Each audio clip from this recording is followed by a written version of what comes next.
Toyota Women's 1500. That has been eagerly anticipated because I have the opportunity to welcome in Kara Goucher for the call as we see that newly anointed pending ratification world record that was at pre, and Nikki Hiltz back for another chance at another U.S. title. Well, Nikki Hiltz has really just dominated the U.S. scene the last few years. They won the Olympic trials last year in the second fastest time ever by an American. What makes Hiltz special is all this experience they've developed. They are very good in championship-style races.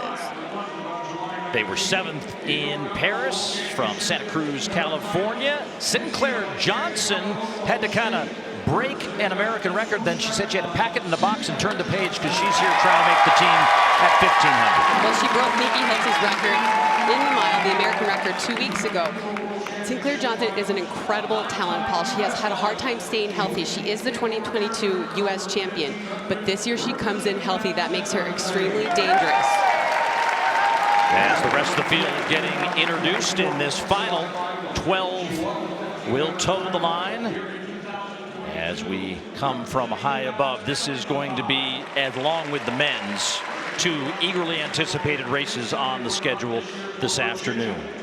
Incredibly deep fields on both the men's and women's side, and the women on Team USA are really ready to step up and be medal contenders. 1500 and the 3000 at the U.S. Indoor in February. Emily Mackay is also in that field, who made her Olympic debut in Paris. There you see her next to Margot Appleton. Nikki Hiltz on the outside. Heather McLean, got to talk about her from Peabody, Massachusetts, as Hiltz gets introduced. Tokyo Olympian, and wanting to get back to that stadium here this fall. The Toyota Women's 1500. We're going to talk about how fast we expect to see that men's race unfold. You've seen a lot of strategy in a lot of championship races. What do you expect here for the women? Well, you know, these women are used to having Ellie St. Pierre pull them out and make the race fast. She is not here. She's recovering from giving birth to her second child. I don't think this race will be super slow. I think we're going to see some jostling for positioning early on, and I do see it cranking in the second half. Well, they're not cranking right now. No, they're not. There's a lot of positioning here. Everybody's feeling each other out. It's interesting, all the women after the first round said they expected a fast race, but you have to have someone that takes the race to make it a fast race. So right now I think everyone's kind of keeping an eye on each other, looking at positioning, and getting ready for a move a little bit later on. See, in the lead right now, Lori Barton out of Clemson, South Carolina, was the NCAA indoor and outdoor runner-up in 800 meters. A couple of years ago, an almost disaster for Nikki Hiltz. A little bit of a stumble, working alongside on the inside, Rachel MacArthur. Well, Rachel MacArthur has had an incredible year. Ran a personal best to make this final. We see Sinclair Johnson just sit in that second position. She's very confident with her finish, and Nikki Hiltz is tucked in right behind Sinclair Johnson. These are the two we're expecting to battle for that win. 67.8 on the first 400. So this is very conservative. That's why you see them all bunched together, and that's why you see some jostling, a little bit of tripping. You see Emily Mackay just swatting her hand there. Someone behind her. She's an Olympian from Paris last year, made the semifinal. She's in the outside there in that fourth position, and everyone's just sort of looking for room. They know that this is going to break, and they want to have good positioning when that happens. As Mackay moves on the outside, McLean right behind her in the middle. Riley Chamberlain. We're going to talk a lot about BYU over the course of this afternoon, as Diljeet Taylor has got a lot of her women in a lot of these races. Well, Riley Chamberlain in that BYU singlet has had an incredible summer, lowering her personal best over and over again and really becoming a contender for these championships right now. But Paul, I am surprised at this point. They are 800 meters into this race, and I am surprised at how slow this has been. I think this is where we're going to start to see some of these athletes get a little bit antsy and want to break this up. 2:15.90 as they go 68 seconds on the second lap, so even slower than the first. Yeah, I'm a little bit surprised by that. I think we're going to see someone now. We see Mackay move out there. She's willing to run in the outside of lane one, even though that's running farther, because she knows she needs to be in good position when the racing starts here.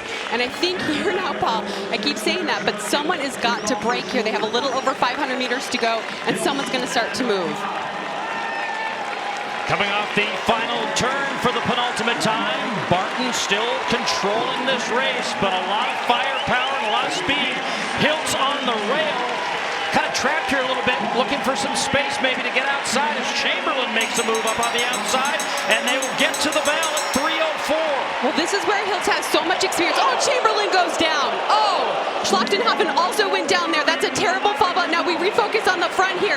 Sinclair Johnson has that inside rail. We see Mackay, who has moved along the outside of her, and Hiltz has found some positioning and is going wide on the outside. And Heather McLean's in the slipstream here alongside Mackay, as it's Sinclair Johnson, Nikki Hiltz, as they'll wind it up with McLean with a half lap to run. And McLean has to feel confident right now. She has been training with Nikki Hiltz. They do all of their workouts together, but Mackay has also changed coaches and feels very confident, and Sinclair Johnson continues to lead. Sinclair Johnson, fresh off of beating Nikki Hiltz's American record in the mile, now battling stride for stride. Nikki Hiltz to the lead, and Nikki Hiltz will win a 6th consecutive national title, indoors and outdoors, in a tactical race that turned into all-out speed, and the fastest on the track is the national champion again. I just think Nikki Hiltz has just built this library of tactical races. They've really learned how to run, how to be calm, and how to be in the moment. We saw that Hiltz was trapped, but there was no panic on their face. They stayed calm and looked for room. But this was a tight pack, and that's what happens when these races are slow. We see here the moves are starting to be made. They know they have to go. And Heather McLean stepped a little wide and caught Riley Chamberlain off guard. She went down and she tripped Helen Schlachtenhofen. And the two women went down there. But right here, Sinclair Johnson is to the front trying to make this happen. But look at the calm on Nikki Hiltz's face. They just know what they have left. They have talked about how they've been working on their closing speed. It really shows here. And Emily Mackay closing very, very hard to come away with that 3rd spot. An excellent team being sent to Tokyo. These women could really do something special. And a celebration for Nikki Hiltz. The last 400 meters covered in 58:67.